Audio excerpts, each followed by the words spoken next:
Dice así la palabra de Dios. Amados, no se sorprendan del fuego de prueba que en medio de ustedes ha venido para probarlos, como si alguna cosa extraña les estuviera aconteciendo. Antes bien, en la medida en que comparten los padecimientos de Cristo, regocíjense, para que también en la revelación de su gloria se regocijen con gran alegría. Si ustedes son insultados por el nombre de Cristo, dichosos son, pues el Espíritu de gloria y de Dios reposa sobre ustedes.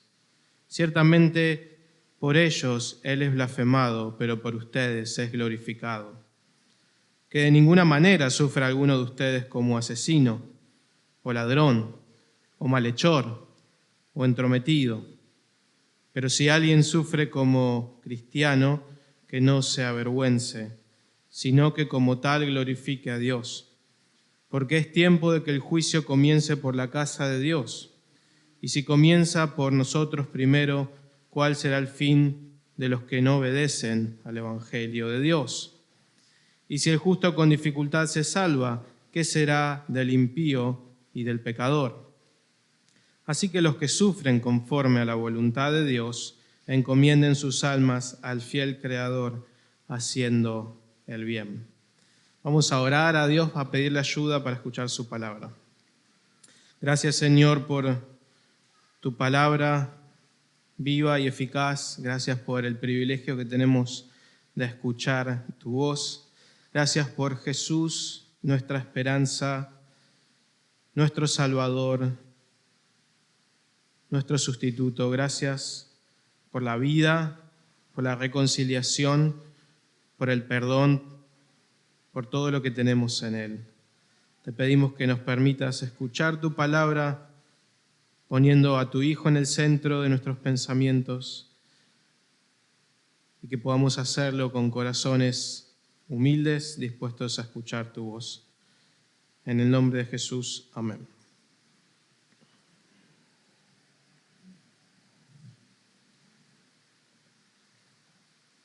Quisiera comenzar leyéndoles un extracto de una carta que recibí de un hermano y amigo que es misionero hace algunos días atrás. Es un reporte misionero y el título del reporte dice: ¿Cómo sabemos que estamos en la dirección correcta? Y comienza la carta de este hermano diciendo: querida familia y amigos, Jesús nos mandó a ir y a ser discípulos, predicando el Evangelio y mostrando su reino, lo cual conlleva, entre otras cosas, hacer el bien, sanar y proclamar su gobierno sobre toda nación. Por la gracia de Dios y con la ayuda de sus oraciones y su generosidad, nosotros podemos participar de la predicación del Evangelio en diferentes países. Quisiera leerles otro párrafo que dice lo siguiente: en diferentes contextos y a pesar de los conflictos políticos, la persecución, la guerra y la inflación, el cuerpo de Cristo sigue avanzando en su trabajo. Por ejemplo, el pastor Fernando de Nigeria ha logrado plantar 3 iglesias en el centro de la ciudad. Su trabajo ha sido notorio y ha logrado mucha aceptación en la ciudad. Tal es así que las autoridades de la ciudad lo han invitado a compartir el Evangelio y quieren destinar recursos para abrir escuelas cristianas a lo largo y a lo ancho del país. La historia que les acabo de leer es una historia que tiene varios condimentos muy interesantes. El primero de todo es que la escribí yo, la inventé el jueves a la tarde. Todo lo que dice la historia no es así, la historia sí existe, pero la persona no se llama Fernando. De hecho, el nombre de la persona no está en el texto porque sería peligroso que su nombre fuera mencionado. Obviamente que el lugar tampoco es Nigeria y tampoco podemos decir qué lugar es. La historia sí existe, sin embargo, y cuenta la buena noticia de un pastor que está predicando en alguna parte del mundo, que lamentablemente ha estado en la cárcel varias veces, que por la gracia de Dios ahora está fuera de la cárcel. La iglesia ha logrado comprar un lugar para que él pueda esconderse con su familia. Este hombre está muy contento porque ha podido, en sus ingresos como prisionero, entrar con Biblias para otros hermanos que todavía están en la cárcel. Y este hombre pastorea una iglesia subterránea. El motivo por el cual estas personas lo persiguen, lo oprimen, lo encarcelan, es demasiado simple de explicar. Este hombre es cristiano. Y hay muchas personas que están incómodas con su fe. La Biblia enseña con mucha claridad que la relación entre los cristianos y Dios y el mundo es una relación tensa, compleja. El mundo no se lleva del todo bien con Dios por diferentes motivos y tampoco con los cristianos. La historia que leímos es una historia que podríamos decir que es lejana, que es de algún lugar del mundo y que es una historia que quizás no tiene tanto que ver con nosotros. Sin embargo, esta foto que tenemos acá es del diario La Capital de nuestra ciudad y acá dice Iglesia Basura. Esta es un poco más ocurrente del diario Clarín y dice que la única iglesia que ilumina es la que arde, ¿no es así? Un contexto mucho más cercano al nuestro. El mundo tiene críticas hacia la iglesia, muchas críticas justificadas por cosas que la iglesia ha hecho mal, sin embargo muchas otras con ninguna justificación, con ningún tipo de argumento, simplemente porque las personas cristianas nos identificamos con Jesús y eso genera rechazo. Ese rechazo no hace distinciones geográficas, como lo vemos en esas noticias que vimos recién, y es un rechazo que todos nosotros lo sabemos, ¿no? Todos sabemos que es así. Lo leemos en la Biblia, lo encontramos en los libros cristianos. Sin embargo, no hay muchos momentos en los cuales, aunque lo sepamos, nos sintamos cómodos con ese rechazo. Por el contrario, lo que dice Pedro es muy cierto. Él comienza diciendo que ese rechazo nos sorprende, ¿sí? Nos cae por sorpresa. O como dice incluso un poco más abajo, ese rechazo nos avergüenza. No nos cae del todo bien, nos duele, nos incomoda, nos genera preocupaciones, temores, no sabemos exactamente qué hacer. Y el apóstol quiere ayudarnos a pensar en estas cosas. Él quiere ayudarnos a pensar cómo enfrentar este rechazo que tenemos del mundo. Él quiere también ayudarnos a pensar, si no somos cristianos, cómo pensamos acerca de la fe cristiana. Porque si estás acá y estás visitando la iglesia y escuchás estas cosas, pensás, entonces si yo soy cristiano, voy a ser rechazado. Y la respuesta es sí. Y obviamente la pregunta es, entonces si voy a ser rechazado, ¿por qué voy a ser cristiano? ¿Cuál es el beneficio de ser cristiano? Y si somos cristianos, obviamente la pregunta es, ¿cómo soportamos esto? ¿Cómo hacemos para sobrellevarlo? ¿Cómo hacemos para lidiar? Y la única manera de poder hacerlo es mirar a las verdades de Dios, arraigarnos en su palabra, arraigarnos en Cristo y escuchar lo que Él tiene para decirnos. Así que si se fijan en sus Biblias, de los versículos 12 al 16, Pedro nos va a dar un aliento y de los versículos 17 al 19, Él va a darnos otro aliento. El primer aliento que el apóstol da es que estamos unidos a Jesús en su sufrimiento y en su gloria. Estamos unidos a Jesús en su sufrimiento y en su gloria. Esto es algo que de diferentes maneras el apóstol ya lo ha mencionado, pero que ahora va a llegar al fondo de la cuestión porque quiere que nos enfoquemos de pleno en el sufrimiento y que entendamos qué significa. El sufrimiento nos toma por sorpresa, dice el apóstol. No se sorprendan, dice, porque precisamente nos sorprendemos. Pero él dice que el estímulo que tenemos para soportarlo es que nuestras vidas están unidas misteriosamente a Jesús y que están unidas en el sufrimiento de Jesús y que están unidas en la gloria de Jesús. Leamos juntos una vez más el versículo 12. Amados, dice el apóstol, no se sorprendan del fuego de prueba que en medio de ustedes ha venido para probarlos, como si alguna cosa extraña les estuviera aconteciendo. Eso es lo que ocurre. Sorpresa, dice el apóstol. Nos sorprende, nos cae de manera desprevenida. O como dice el versículo, nos parece, ¿qué cosa? Una cosa extraña. Algo que no logramos entender. Nunca estamos lo suficientemente bien parados para que una persona, compañero de trabajo, se ría porque vamos a la iglesia. Nunca nos cae demasiado cómodo compartir el Evangelio con alguien y ser rechazados. Nunca nos cae demasiado cómodo tener que decir que no hacemos algo porque somos cristianos y ser rechazados por eso. Eso nos genera un malestar, una sorpresa. Ahora, la invitación del apóstol es que podemos soportar eso si nosotros entendemos la verdad de este texto. Es una verdad misteriosa y es una verdad maravillosa. Y es la doctrina de la unión con Cristo. El cristiano está misteriosamente unido a Jesús, misteriosamente conectado con Jesús. El cristiano sigue las pisadas de Jesús y la experiencia del cristiano se parece tanto a la de Jesús, tanto a la de Cristo, que desde hace miles de años nos llaman cristianos, porque nos parecemos a Cristo. Y el problema es que cuando sufrimos estamos demasiado enfocados, demasiado preocupados por ese presente, por eso que nos está pasando, por ese rechazo. Y el apóstol Pedro nos dice que nos estamos olvidando de algo. Si miramos a Jesús, vamos a recordar quién es Jesús. Vamos a recordar que Él sufrió, pero vamos a recordar que Él fue recibido en la gloria.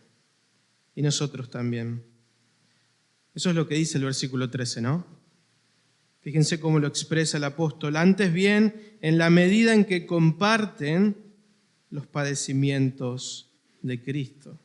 En la medida en que comparten los padecimientos de Cristo, regocíjense, dice Pedro, para que también en la revelación de su gloria se regocijen con gran alegría.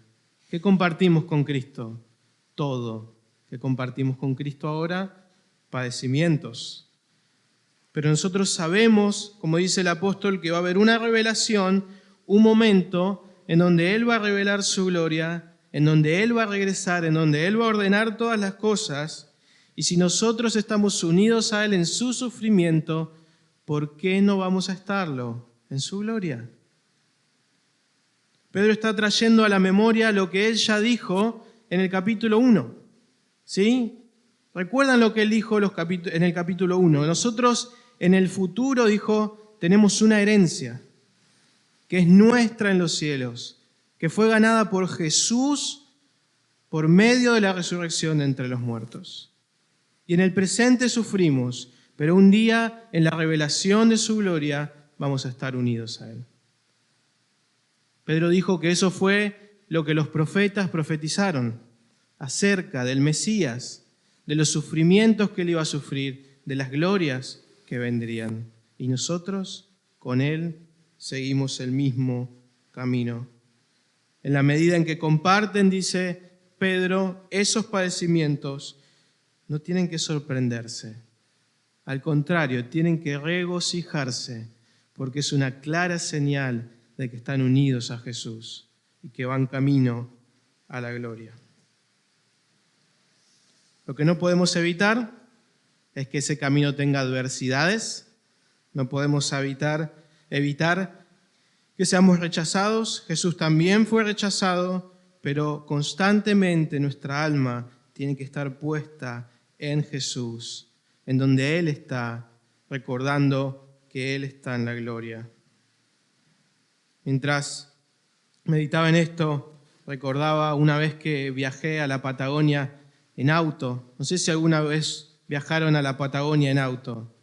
Cuando viajás a la Patagonia en auto tenés que cruzar la Pampa, que no es como en las fotos, Con todo respeto a los habitantes de La Pampa, es un lugar donde no hay nadie, donde no hay agua, donde no hay gente, y es muy largo, muy largo, muy largo. ¿Sí? De hecho, hace algunos años en las redes sociales había una teoría conspiranoica que decía que en La Pampa no viven personas, ¿sí? Porque nadie conoce a una persona de La Pampa, ¿sí? Perdón si hay alguien de La Pampa acá, ¿no? Pero si hay, son pocos, ¿no? Aparte de Pampita no conocemos mucho más. Pero cuando cruzás ese desierto que llamamos Pampa, hay montañas, hay flores, hay lagos, hay ríos, hay personas. Hay todo lo que hace que valga la pena cruzar la Pampa, ¿no? Eso es lo que el apóstol nos está diciendo. Del otro lado del río está todo lo que hace que valga la pena. Como dice ese antiguo himno, de acá un poco tiempo, del otro lado del río, nos reuniremos en una costa feliz. Y todo vale la pena, dice el apóstol. Si estamos unidos a Él, sufrimos hoy, tenemos recompensa mañana. No podemos evitar los compañeros de trabajo que se burlan de nosotros. Es inevitable que haya personas que no entienden por qué estamos acá en esta mañana.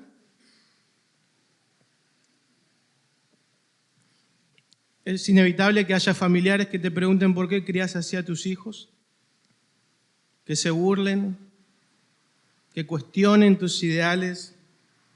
Es inevitable que nuestra religión en este siglo sea vista como anticuada, patriarcal, opresiva. Es completamente inevitable. Lo que sí es evitable es que nos abrumemos, que perdamos la paz, que perdamos el gozo. Eso sí es evitable. No tenemos que confundirnos porque el texto dice que compartimos sufrimientos, ¿sí? No dice que vamos de victoria en victoria sonriendo por la vida. Compartimos sufrimientos, cosas que duelen, que lastiman, pero que en el medio de eso podemos tener gozo. Y el gozo en la Biblia no tiene que ver con una sonrisa que esquiva los problemas, tiene que ver con una confianza en Dios que lleva al corazón a tener paz, descanso y una alegría que quizás no se manifiesta en una sonrisa necesariamente, pero que sí se manifiesta a lo largo del tiempo en una confianza y en un gozo en Dios. Por eso, cuando el apóstol nos dice que no tenemos que sorprendernos, lo que él quiere que entendamos es que precisamente eso que nos ocurre es una clara señal de que pertenecemos a Dios. Él dice en el versículo 14 de que si somos insultados o si recibimos cualquier tipo de rechazo, de la forma que sea, no tenemos que tomarlo como un motivo de vergüenza, de temor. Tenemos que tomarlo como una confirmación, como un cartel que nos dice estamos en el camino correcto. Eso es lo que decía el título de la carta que les leí hoy. ¿Cómo sabemos si estamos en el camino correcto? El apóstol Pedro dice, cuando sufren por ser cristianos, están en el camino correcto. Si ustedes son insultados, dice el versículo 14, dichosos son, pues el Espíritu de gloria y de Dios reposa sobre ustedes. Ciertamente por ellos, los que los rechazan, es blasfemado, pero por ustedes es glorificado. La aplicación del apóstol a nuestras vidas, a partir del versículo 15, es que sencillamente vivamos vidas correctas, que no nos avergoncemos por representar a Cristo y que confiemos en que estamos unidos a Él. Y que lo hagamos en el hogar, en el trabajo, como ya hemos visto, en la iglesia, en el mundo, en todos los contextos. Que nadie pueda decir de nosotros lo que dice el versículo 15, que somos asesinos, ladrones, malhechores, entrometidos, es decir, chismosos. Que nadie diga eso de nosotros. El apóstol, estaba por decir el apóstol Cristian, el pastor Cristian dijo la semana pasada algo interesante que Pedro lo está enfatizando acá. Y es que no tenemos que confundirnos cuando las personas se enojan y nos rechazan porque vivimos vidas malas. No te están rechazando porque vas a la iglesia. Te están rechazando porque estás haciendo las cosas mal, dice el apóstol. Entonces, si sufrís por eso, dice el apóstol, eso no es un motivo de gozo. Eso no es un motivo de confianza. Que nadie diga eso de vos, dice el apóstol, pero que diga todo lo contrario, que haces el bien, que representás a Cristo de una manera ejemplar. Que diga eso de vos. Ahora, a partir del versículo 17, el apóstol nos da un segundo estímulo, y es que en ese sufrimiento que recibimos de parte del mundo, Dios nos está preparando para la gloria. Qué maravillosa verdad. Dios nos está preparando para la gloria. Fíjense lo que dice el versículo 17. Suena un poco extraño, pero vamos a tratar de entenderlo. Dice, porque es tiempo de que el juicio comience por la casa de Dios. Y si comienza por nosotros primero, ¿cuál será el fin de los que no obedecen al Evangelio de Dios? Ya sabemos que unidos a Cristo atravesamos el sufrimiento y la gloria. Y ahora el apóstol nos dice algo sumamente alentador, y es que el rechazo que el mundo aplica sobre la iglesia es parte del plan soberano de Dios. Es parte del plan soberano de Dios, no es algo que ocurre por casualidad, es algo que ocurre porque Dios quiere. Y obviamente la pregunta es ¿por qué Dios va a querer que seamos rechazados? Y lo que Pedro nos dice es que ese sufrimiento cumple un propósito que ya nos lo ha dicho antes, y es probar la fe de sus hijos, probar la fe de los cristianos. ¿Recuerdan lo que vimos en el capítulo 1 otra vez, no? Él dijo que si es necesario, ¿qué va a pasar en este tiempo si es necesario? Vamos a atravesar pruebas. ¿Se acuerdan que él comparó la prueba con un fuego que quema un metal? Y nosotros dijimos que ese fuego de la prueba lo que hace es purificar el metal y mostrar si ese metal es bueno. ¿Se acuerdan, no? Que vimos eso en el capítulo 1. Ahora fíjense lo que dice el versículo 12 que leímos hace un rato. ¿De qué no tenemos que sorprendernos? Del fuego, dice Pedro. ¿Y para qué viene la prueba? Dice Pedro. Para probarlos. Entonces, ¿qué está diciendo Pedro en este texto que tenemos acá? Lo que está queriendo decir Pedro es que un día Dios va a juzgar al mundo. Y nosotros lo sabemos. Él un día va a separar el mundo, y de un lado estarán las personas que, como leímos recién, no obedecen al Evangelio de Dios, o como dice el versículo 18, son impíos, ¿no? Y del otro lado van a estar las personas que sí obedecen al Evangelio de Dios, o como dice el versículo 18, son justos. Él un día va a separar esos dos grupos. Y Pedro dice, Dios ya lo está haciendo cada vez que Él prueba tu vida. Él está haciendo eso en su casa. Es lo que los profetas dijeron muchísimas veces, de que cada vez que Dios juzga y limpia un lugar del pecado, comienza por su casa. Y así lo está haciendo. Cada vez que somos rechazados por el mundo, lo que Él está haciendo es poner a prueba nuestra fe para prepararnos para la gloria. Es tiempo, dice el apóstol, de que eso ocurra para que seamos preparados para la gloria.